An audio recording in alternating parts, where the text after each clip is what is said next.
आता बातमी आहे नांदेडच्या बिलोली येथून। बिलोली येथील उपजिल्हा रुग्णालयात रुग्णांना जेवण मिळत नसल्याचा धक्कादायक प्रकार समोर आलाय। कंत्राटदाराच्या अडमुठा धोरणामुळे रुग्णालयातील रुग्ण मागील 8 दिवसापासून उपाशी आहेत। या रुग्णालयात सध्या जवळपास 50 ते 60 रुग्ण उपचारासाठी दाखल आहेत। परंतु या रुग्णांना सकाळचा नाश्ता, चहा आणि दुपारचे रात्रीचे जेवण मागील 8 दिवसापासून मिळाले नसल्याची प्रतिक्रिया रुग्णांच्या नातेवाईकांनी आणि रुग्णांनी दिली आहे। यासोबतच रुग्णालयात डॉक्टर्स, कर्मचारी देखील गैरहजर राहत असल्याचा देखील धक्कादायक प्रकार समोर आलाय। गॅस संपल्याच्या नावाखाली मागील 8 दिवसापासून कंत्राटदार रुग्णालयातील किचन बंद करून फरार झालाय। अशा अडमुठ्या कंत्राटदाराचे कंत्राट तात्काळ रद्द करण्याची मागणी स्थानिक नागरिकांनी केली आहे। Bureau report GK news, Biloli, Nanded. चहा नाश्ता काही नाही इथलं सरकार दवाखान्यातल्या काही दिलं नाही ना? 11ला नाही, तर 11पासून काही चहा नाश्ता किंवा काही जेवण दिलं? 5 वाजता झालं का? बरं, रात्रीचं जेवण दिलं का सरकार दवाखान्यामध्ये? नाही ना? सकाळचं पण दिलं नाही? दुपारी चहा नाश्ता काहीच दिलं नाही?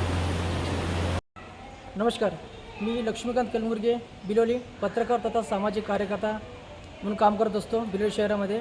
मी नेहमीप्रमाणे आज उपजिल्हा ग्रामीण रुग्णालयामध्ये आलो असता काही रुग्ण माझ्याजवळ येऊन सर आम्हाला जेवण देत नसल्याचे माझ्यासमोर सांगितलेच। त्यानंतर मी येथील कर्मचाऱ्यांना चौकशी केलो असता गेल्या 7 ते 8 दिवसापासून येथील किचन बंद आहे असे त्यांनी सांगितले। त्याचे कारण विचारले असता खूपच लज्जास्पद आणि हास्यास्पद त्यांनी उत्तर दिले। त्यांनी म्हणत होते की इथे गॅस संपलेला आहे म्हणून, म्हणजे गॅस संपला की यांची माणुसकी संपली यावरून आपल्याला स्पष्ट कळते। जवळपास 7 ते 8 दिवसापासून साधारणतः अंदाजे 40 ते 50 रुग्णांना इथे जेवण दिले गेले नाही। त्या संदर्भात कंत्राटदारांना फोन केला असता मी 1 ते 1.5 महिन्यानंतर येणार आहे आणि उद्यापासून चालू करतो म्हणून फोन लगेच कट केलेला आहे। त्याचबरोबर येथे उपजिल्हा ग्रामीण रुग्णालय असूनसुद्धा याचे अनेक गोष्टींची वानवा आहे।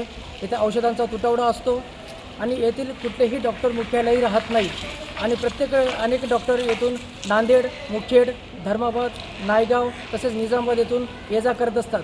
त्याचबरोबर इथे मुख्यालय राहत नसतानासुद्धा HRA घेतात आणि त्याचबरोबर नॉन प्रॅक्टिस अलाउन्स घेऊनसुद्धा आपले खाजगी व्यवसाय करतात। त्या संदर्भात येथील अधीक्षकांना सांगितलं असतं तुम्ही लेखी तक्रार द्या, मग आपण त्यावर विचार करू, अशा प्रकारचे त्यांच्याकडून उत्तर मिळाले। तुम्ही पाहत आहात महाराष्ट्राच्या कुशीतलं जीके न्यूज मराठी, सात जनतेची, भूमी महाराष्ट्राची।